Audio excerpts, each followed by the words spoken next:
মহিলারই সরকার আকো আকো আকো এবার হাগ্রামা মহিলারই সরকার চৌদিশে আজি উন্নয়ন সপোন আমাৰ হ'ল পূৰণ নাঙলৰ ছবি ফুটিবলৈ সাজু হ'ল আকৌ জনগণ নাচি বাগি আজি গাবলৈ গাই মন আকৌ আকৌ আকৌ এবাৰ হাগ্ৰামা মহিলাৰী চৰকাৰ আকৌ আকৌ আকৌ এবাৰ হাগ্ৰামা মহিলাৰী চৰকাৰ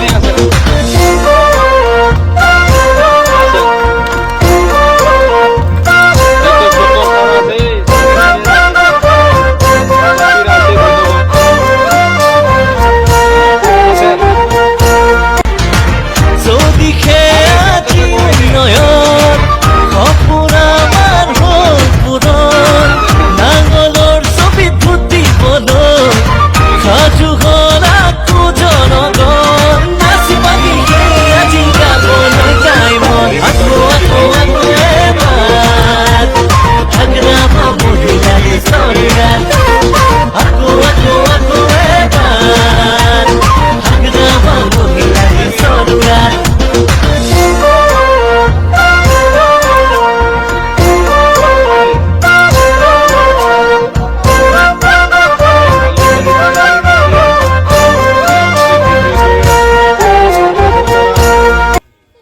আশা রাখি এইবারও আমরাই দখল করব, যার জন্য প্রচেষ্টা অব্যাহত রাখছি।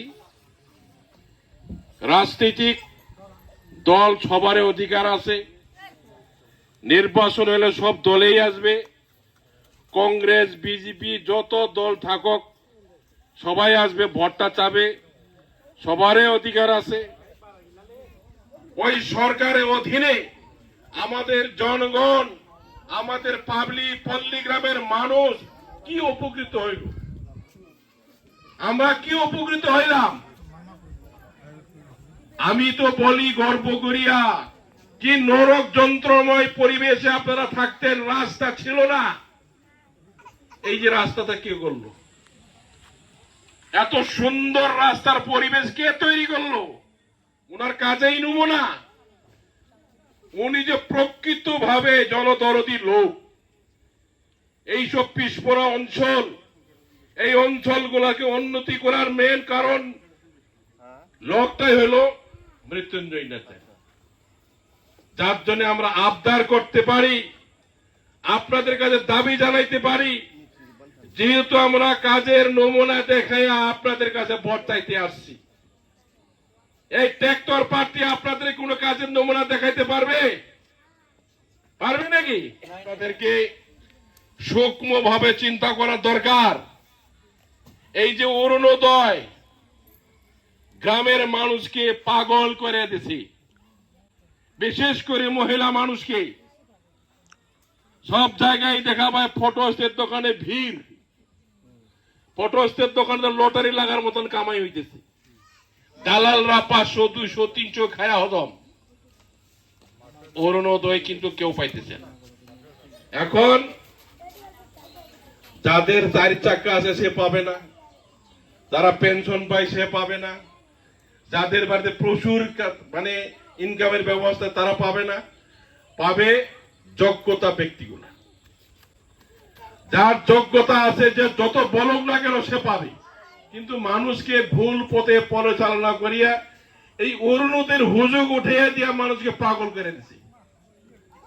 গ্রামে গ্রাম ফটোস্টের দোকান, গ্রামীণ ব্যাংক, খালি ওতে ভিড়ের ভিড়। ওই যে ফটো দোকানে এই যে ফটো উঠাই যে পাসপোর্ট লাগে না, পুরা ভিড়। এই সাথী নামছে কিন্তু কয়েকদিন পরেই সাথী দিবে, কিন্তু অরুণোদয় আসনে দিছে, ফর্ম দিবে। তারপরে যে অন্তিম সময় তারা বৃষ্টি দেখা পাই। প্রত্যেক বছরে যদি সাথীতে তো মানতাম, সরকারের আসনই বইলা 5টা বছর চলে যাওয়ার পরে আজকে তাদের বৃষ্টি মনে পড়ছে। এই সাথী দেও বদ দাও, সাথী নেও বদ দেও, বুঝলেন তো? এটা প্রলোভন। 5টা বছরে সাথীর কথা মনে আসলো না, আজকে হঠাৎ করে সাথীর কথা মনে আছে, সাথী নেও বদ দাও, হ্যাঁ একটা সাথী নিয়ে সংসার চলবো? আমাদেরকে লাগে রোজগার, কামাই করে খাওয়ার ব্যবস্থা আমাদেরকে লাগে। আমরা পল্লী গ্রামের মানুষ, কৃষিজীবী মানুষ, লেবার শ্রেণীর মানুষ, আমাদের লাগে কর্মসংস্থাপন, আমাদের লাগে রোজগারের ব্যবস্থা। আজকে সরকার যদি জনকল্যাণমূলক কাজ করার ইচ্ছা থাকতো তাহলে নিশ্চয়ই এইখানে দং বান রাস্তাঘাট ইত্যাদি নির্মাণ কার্য হইলে এই অঞ্চলে লেবার বালুপত্র দিত, বাস কাটতো, কামলা খাটতো, সবাই 2 পয়সা করে আমরা ভাগা পাইতাম। কিন্তু আজকের তারিখে জব কার্ডের পয়সাটাও দিতে পারলো না, পারছে কি? আর আমাদের এই অঞ্চলে বেশিরভাগ পাট্টাহীন জমিনের পাশে আমরা বসবাস করতেছি। তাই আমরা বিপিএফ দলেরা নির্বাচনে জেতার পরে যে সরকার গঠন করব, সরকার গঠন করার সাথে সাথে আমাদের প্রথম কর্ম হবে মাটির পাট্টা দেওয়া। মাটির পাট্টাতে আমাদের 1 নাম্বার এজেন্ডা। হিন্দুই হোক মুসলিমই হোক, কাঁচা পাট্টা এখন বর্তমান যারা আছে পাক্কা পাট্টা আমরা দিই। কেননা আমাদের এই অঞ্চলে ম্যাক্সিমাম খাস জমিতে আমরা বসবাস করতেছি, বেশিরভাগ খাস জমিতে আমরা বসবাস করতেছি।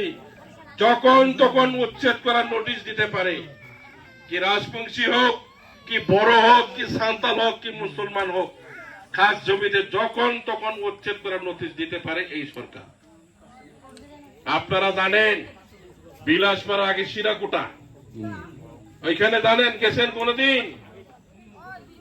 এটা 50-60 বছর আগের বস্তি। আজকে এখানে 10 একটা বাড়ি নাই। একটা বাড়ি বানাইতে 20 বছর সময় চিন্তা করতে করতে পয়সা জমা করে একটা বাড়ি হয়। এরকম পাকা বাড়ি বানাইতে অনেকদিন লাগবে, একদিনে হয় না।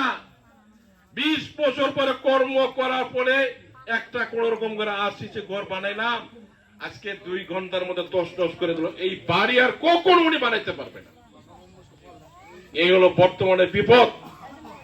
এই বিপদ থেকে পরিত্রাণ পাওয়ার জন্যই আমাদের সবাইকে চিন্তা করতে হবে।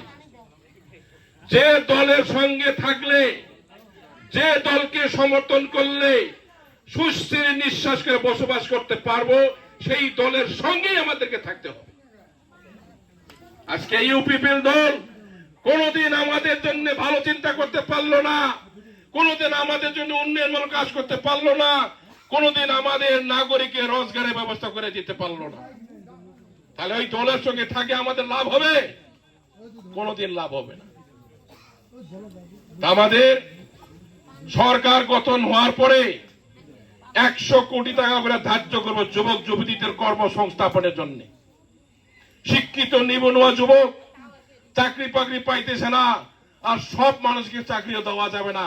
ওই প্রমোদ বড়োর মতন বাড়িতে বাড়িতে একটা করে চাকরি দেওয়ার প্রতিশ্রুতি আমরা দিব না। ঘর ঘর চাকরি, এই যে আপনার ভোটটাকে সাব্যস্ত করবেন, এইটার জন্য সাবধান। অনেক দালাল, অনেক দেওয়ানি আসবে, ভালো ভালো কথা বলবে, আপনার ভোটটা কারিয়ে নেওয়ার জন্য চেষ্টা করবে। কিন্তু খবরদার, আপনি আগে বেশি 100 বার চিন্তা করবেন। সব কথা তো আপনি ওজন করে দেখবেন, আমি মিথ্যা করলাম কি সত্য বললাম। তার জন্য আমরা স্পষ্টভাবে বলতে চাই, 100 কোটি টাকা ধার্য করব যুবক যুবতীদেরকে কর্মসংস্থাপন দেওয়ার জন্য। এককালীন ভাবে 5 লাখ করে যোগ্যতা ব্যক্তি, শিক্ষিত নিবনুয়া যুবক, চাকরি নাই, যে কোনো গালামাল দোকান হোক, গ্যারেজ হোক, টিভি দোকান হোক, রেডিও দোকান হোক, যে কোনো একটা কর্ম সংস্থাপন করার জন্য পার হেড 5 লাখ টাকা এককালীন সেই টাকা ঘুরে দিতে হবে না, বছরে 100 কোটি টাকা করে ধার্য করা হবে। তাছাড়াও মহিলাদেরকে সবলীকরণ করার জন্য বছরে 40 করোড় টাকা করে ধার্য করা হবে। সেলফ হেল্প গ্রুপ লাগলে বিনা সুদ বিনা রিটার্নে 25,000 টাকা করে আমরা প্রথম ভাগে দেব। তাছাড়া অর্থনৈতিকভাবে দুর্বল শ্রেণীর লোক যারা ব্যবসা করে না, কর্ম করে খায়, কেউ মাঝি কাজ করে, জাল দিয়া মাছ মারে, জাল কিনার পয়সা আর নাই, জাল ফারিয়ে গেল। একটা সুন্দর একটা জাল কিনতে পারতাম, বেশি মাছ ধরতে পারতাম, আরো বেশি মাছ পেলে বেচা কেনা করতে পারতাম। সেই লোকগুলাকে এককালীন ভাবে 1 লাখ হোক 50,000 হোক, এককালীন ভাবে তাদেরকে পয়সা দেওয়া হবে। ঠেলা চলাই, ঠেলার পাম্পচার টোকটা পয়সা গেল, ঠেলা রিপেয়ারিং করতে পারে না, তাদেরকে দিব, প্রদান করব। যে কোনো কর্ম করে খাওয়াই লোক হোক, অর্থনৈতিক ভাবে দুর্বল শ্রেণীর লোককে আমাদের দলের থেকে আর্থিক ভাবে সাহায্য করা হবে। তাছাড়াও বৃদ্ধ বয়স শেষ হয়ে গেল, ঔষধপাতি কেনার জন্য পয়সা নাই, বেটা বেটি ভালো করে দেখে না, তাদেরকে বৃদ্ধ পেনশনের জন্য আমরা ওই 10 কোটির তরফ থেকে তাদেরকে প্রদান করা হবে। আবার আমাদের কৃষিজীবীদের, আমাদের খেতি পথারে ভালো একটা সিঁচাই জলসিঞ্চনের ব্যবস্থা করা হবে। এখন দেখালে এই বছর বৃষ্টির অভাবে আমরা ধান কাটতে পারি না, যাতে এই অবস্থার আমরা সম্মুখীন হইতে লাগে না, এই সব ব্যবস্থা হাতে নেওয়ার জন্য যে কোনো জায়গায় কৃষকদের জন্য একটা বিশাল একটা আসনি তৈরি করে বিভিন্ন জায়গায় প্রয়োজন সাপেক্ষে সব জায়গায় আমরা যাতে সিঁচাই বিভাগ থেকে জলসিঞ্চন করে দিতে পারি, এই এজেন্ডা আমাদের কাছে আছে। এত সুন্দর আমরা বলবো না যে বাড়িতে বাড়িতে চাকরি, যেটাই পারবো এটাই আমরা বলবো। আমাদের নির্ধারিত একটা বাজেট আছে, সরকারিভাবে শাসন চালাচ্ছে, কোন পদ্ধতি গ্রহণযোগ্য না। আমরা সবাই মানুষ, মুসলমানকে তুচ্ছ তাচ্ছিল্য করে হলে বিজেপি দল কোন রকম দাঁড়িয়ে ধর্ম গর্ব করে না, তাদেরকেও সাবধান করে দেই। যারা যারা খাস লেনদে আছেন, যতই আপনি সনাতনী ধর্মের লোক হোক না কেন, উচ্ছেদ অনিবার্য হবে, গর্ব করে লাভ নাই। তারা উচ্ছেদ করবে, কারণ আপনারা বাংলা ভাষী লোক, অসমিয়া না, ওরা হলো খিলঞ্জিয়া বলে, আপনার অখিলঞ্জিয়া। হ্যাঁ, আপনি পূজা মন্দির তন্দির দেয়, আমি সনাতনের লোক, গর্ব করলে লাভ নাই। খাস সময় যদি বাংলাভাষী বসবাস করে থাকে, একদম উচ্ছেদ করবে 100% সত্য। তার জন্য আমরা সবাই এখন চিন্তিত। দেশের নাগরিক হিসাবে দেশে ভাষার অধিকার সবারই আছে, কিন্তু কিছু কিছু সম্প্রদায়কে ভাষার অধিকার গুলো কমিয়ে দেওয়া অনুরোধ করতেছে। যার জন্য আমরা আপনাদেরকে অনুরোধ জানাইতে চাই, ভালো করে থাকবেন, ভালো করে চিন্তা করবেন। আগামী 5টা বছরে আর যদি ত্যাক্তরবাদী সরকার চলায়, আমাদেরকে সবাইকে বিদেশ কাটতে হবে। আমাদের বিগত 15 বছর কালে আমরা রাস্তা বানাইছিলাম, সেই রাস্তা পর্যন্ত মেরামতি করতে পারলো না এই সরকার। 2 মাস পরেই আমি এই যে গাছের তলে বলতেছি, বিপিএফ সরকার হবে, 100% সই। যে কোনো জায়গায় খবর নেন, যে কোনো জায়গায় পাতা চালান, যে এইবার সরকার কা হবে, সবাই বলবে বিপিএফ এর সরকার হবে। বিপিএফ এর কোন বিকল্প নাই। একমাত্র এখানে বিদেশের নাগরিকের জন্য ত্রাণকর্তা হিসাবে খাড়া হয়ে রয়েছে একমাত্র হাগ্রামা মহিলারই। আজকে ওনার হুঙ্কারে আমাদের বিটিসি অঞ্চলে ওরা উচ্ছেদ করতে সাহস পায়নি। আপনি আজকে উচ্ছেদ করবেন, আগামীকাল ঘর বানিয়ে দেব। এই হুঙ্কারের জন্য আমাদের এই অঞ্চলে এই খিলঞ্জিয়া অখিলঞ্জিয়া করা লোক তারা উচ্ছেদ করতে সাহস করলো না।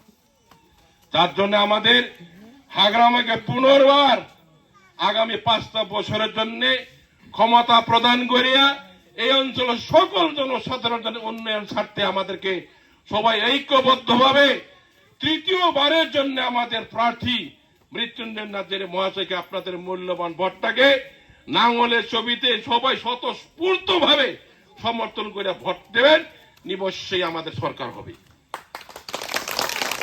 এই কথা বলে আপনাদের সকলকে আমার অন্তর থেকে অভিনন্দন দিলাম। যারা আজকে হিন্দিতে বলে ঘর বাপসি, আপনারা বিপিএফ দলে ফিরে আসার জন্য কোটি কোটি ধন্যবাদ দিয়া আমার বক্তব্য শেষ করছি। ধন্যবাদ।